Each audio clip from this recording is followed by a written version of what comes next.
welcome to another video from Alberta Bushcrafter. As you can see up here in northern Alberta, it's nice. It's 40 degrees. That's 5 Celsius, and there is still about a foot of snow on the ground, but I figured it was still a nice enough day. So many people think, 40 degrees is not nice, but up here you get used to it. So this will be a quick one.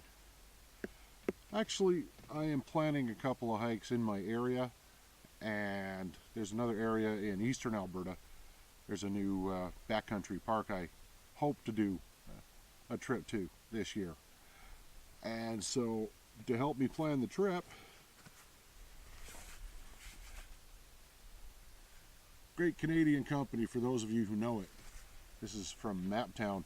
There was an Edmonton store, but apparently, this is one of those things where, planning to go in there for quite a while, and then when I finally did, a year later, it's closed. But yeah, so I actually ordered a large map, 1/250,000 scale of basically my county, my area, and I also picked up 3 smaller ones. One's the area around my house. As you can see, I'm not right in the wilderness, but I am about 20 steps away from it. A couple others are of that park, which is Lakeland Provincial Park. And right, so let's take a look at these.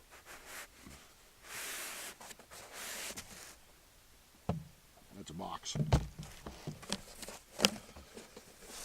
Oh yeah, so for those of you who aren't familiar and who grew up in a GPS only age, maps are important. Maps are very important. Yeah. What happens when your batteries run out?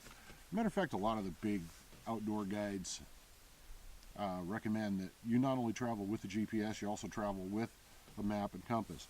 Now this is where the challenge begins, because these are quite big.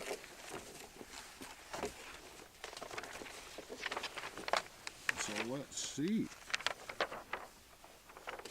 Yeah, so here's an example of a 1/250,000 scale map.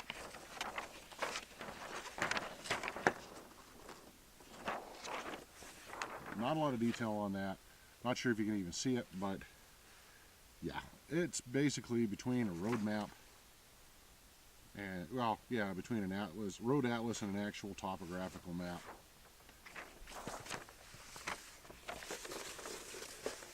We'll get a closer look at these others. I'm actually surprised the weather's been nice enough that this here table is it's nice and dry. You'll see another project when I waterproof this table as well. Anyways, stand up for this one. This one is just my general area. Let's see if I can. We have some wind. This is going to be a challenge. Anyways, general area where I live. Let's see, there's a couple of lakes around. That doesn't do it justice.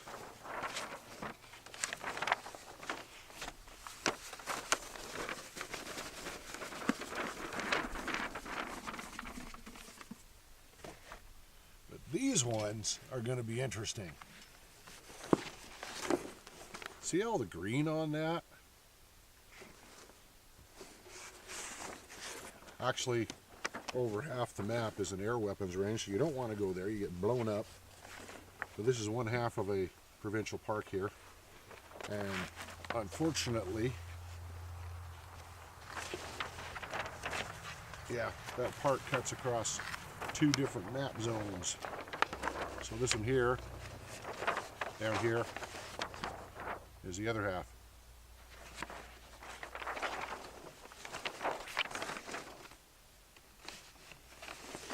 And you might not have seen, I'll get these all away now.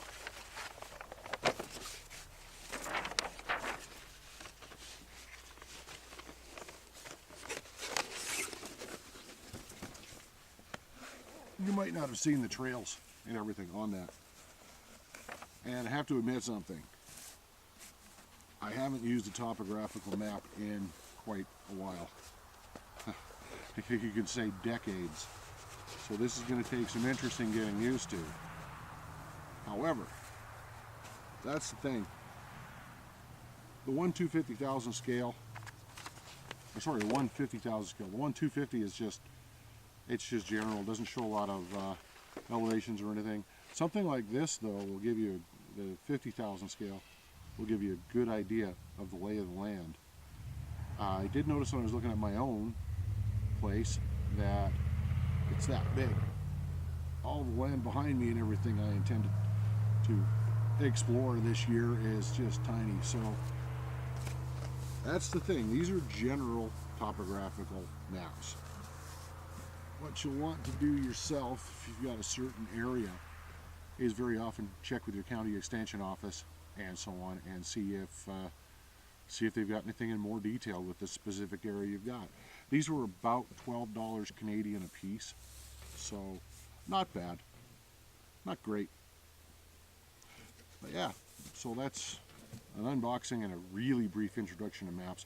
I'd have to get the camera set up to get some real detail to look at these a lot closer, and you know, the light's not 100% right and so on, but just giving you an idea, when you want to go order maps, do not be surprised, they're going to be quite big, and then you start folding them from here. I did pick this up at an auction, and it's quite handy for keeping all things like this stored.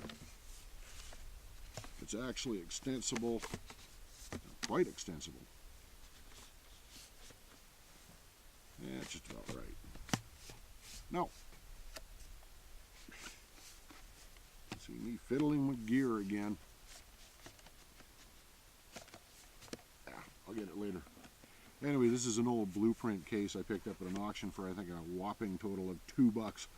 I like it because it reminds me of, you know, one of those U.S. Army law rockets, but yeah, that's just me.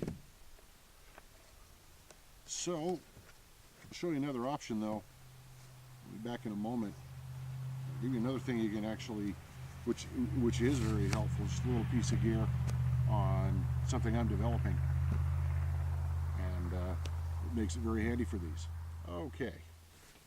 So this is actually what I was talking about. This, by the way, is a belt kit that I'm working on. It's based on the Condor Outdoors battle belt.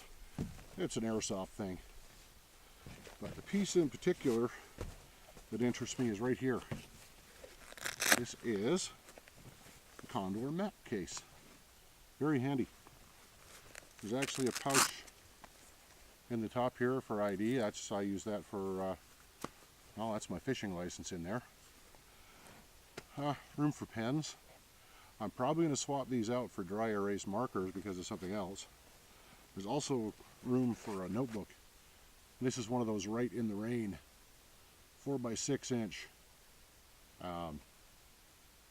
outdoor journals. You can actually write on these when they're wet. They're very cool. And this is the other half of the kit, which we'll talk about in a minute. But the other nice thing about this is there's actually another compartment. It's got a very well attached map sleeve. This is for the one you're working on. And it's got a lot of pouches in here underneath for extra maps. So this is a very nicely designed case. Now you have probably seen reviews on this baby. I might do one, I might not. This is my Silver Ranger, my Silver 515 Ranger. What was interesting was, you guys know me and you know my customer loyalty, and well, it actually takes a fair bit for me to lose my loyalty for a company. It doesn't take a lot to build it, and that's what happened here. When I first got it, you can see the capsule here, right there, where the needle is. There's a little tiny bubble in that, and over the space of 2 years, that bubble grew, so it was losing fluid until it was, well, 3/4 gone. What was interesting was, even with the age of this compass, I called a company here in Canada called Johnson Outdoors. They're the distributor for silver compasses, and they said, no, just send it in. We'll take a look at it. And I figured it'd take 3-4 weeks. It was literally 2 weeks after I sent it in. They sent me this one, which was the new version of my old one. Exactly the same. 2 weeks, they had this back in my hands, brand new compass in the blister pack and everything. This is something I'll probably do a review on later. I've seen a number of reviews. It's a very nice full-featured compass, very accurate. It's a beautiful piece of gear. I have carried a silver for 20 years. This is now about my 4th or 5th. Before this, I had the orienteering compasses and so on. And it's a nice little case as well, but which you don't really need because it's going in a map case.